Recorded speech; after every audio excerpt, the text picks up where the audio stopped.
Well, maybe our next live guest could help us out with some entertainment. Well, there he is, Dale Pollock, with Hi, that Dale. rainy weather outside, the temperature's dropping. Good time to cozy up, catch a new movie, maybe binge watch a new show possibly.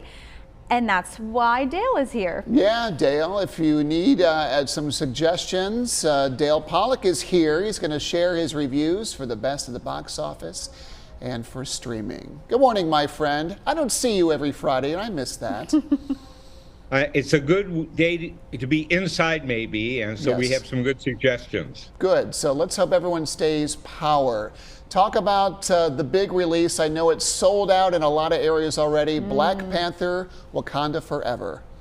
I don't know anybody who wasn't eager to see this film. Remember, the first one grossed $1.3 billion. So the pressure on the sequel is enormous. And for the most part, it succeeds. On some levels, it doesn't. And what it really misses, and the filmmakers are very smart, they hold any look at Chadwick Boseman till the very end of the movie. And when he shows up in clips from the original film, the screen comes alive.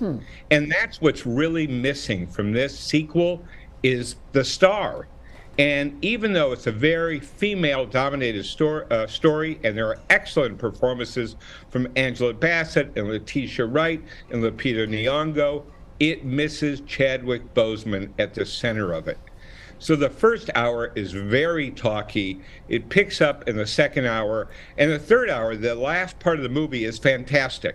So you walk out of the theater feeling good, but when you think back a little bit, you wonder why the first two parts were so slow. Okay, I'm interested Maybe in they're your trying popcorn to rating, Dale. overcome the fact It's that 3 Chadwick Boseman's popcorns. out there. By the way, the costumes in this film by Ruth Carter are astonishing. She's the winner right now of the best costume design. I don't think a film could equal this. And the same thing is for the whole look of the film. I'm giving it 3 popcorns, even though the storytelling is a disappointment. What did you say, Brian? Say that again. I was saying, and just the fact that Chadwick Boseman's not in the film, and that, I mean, that's a big thing that they have to overcome in making this to begin with. So, I mean, Dale, let me just a quick follow-up. If that weren't a factor, would you have enjoyed the movie? Do you think it would have been a very different movie? I think with Chadwick Boseman, it would have been a more triumphant film. Okay. And I think it would have been a better film. But look, the guy's gone. You can't bring him back, even other than these video clips. Yeah. So the filmmakers face a challenge going forward. The heart of the movie is gone. And so now you've got to find a new heart to it. Okay. What about on Netflix, All Quiet on the Western Front? What is this about? Well, this is a famous novel written in the 1930s that was made in the 1930s as the most famous anti-war film of all time. And the original actually holds up well. What's interesting about this, it's Germany versus the Allies in World War I. And this is the first time we've seen the story from the German perspective. This was a very popular movie in Germany that Netflix helped finance. It's an amazing film to watch. I mean, how many people are really interested in World War I from a German perspective? It doesn't seem like that would be a big draw, but this is a very moving and powerful film, and I was really surprised at how effective it was. It's a very strong anti-war message. If you want to think about why we don't want to get into another world war, this film is a great reminder. And the young cast, you haven't heard of anybody, you haven't heard of the director, it doesn't matter. It's a really powerful statement.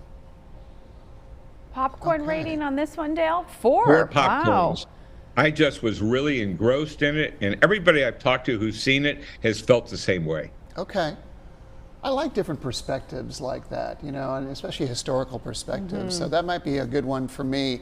Also on Netflix, excuse me, Dale, what about Inside Man?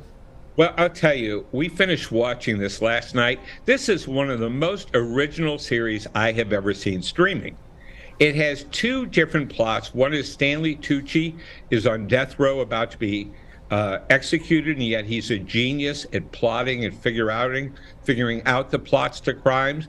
And then you have a English vicar and his family, and how these two stories intersect and collide is just fascinating. It's only 4 episodes, which to me is a plus these days. You don't have to sit through 7 or 10 episodes.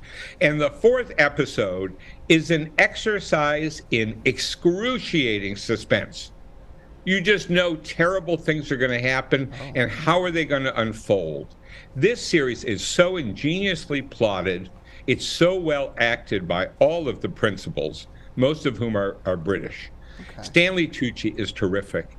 And this series kind of blew my mind. Okay. Really? And it was just incredibly original and engrossing. I love Stanley Tucci. I do too. He's one of my favorite actors. Yeah, modern actors right now. And he's so good in this. I'm not surprised by your 4 popcorns with the high praise. Yes, it was really original, and we don't see that too much. Okay. Thank you, Dale, as always. We appreciate it. And if you at home are interested in more reviews, just head on over to Dale's website. That is dalempollack.com. And a refresher on this week's picks from Dale. Take a look at your screen. Black Panther, Wakanda Forever, All Quiet on the Western Front on Netflix, and Inside Man on Netflix as well. We will also have this posted on triadcw.com later this morning.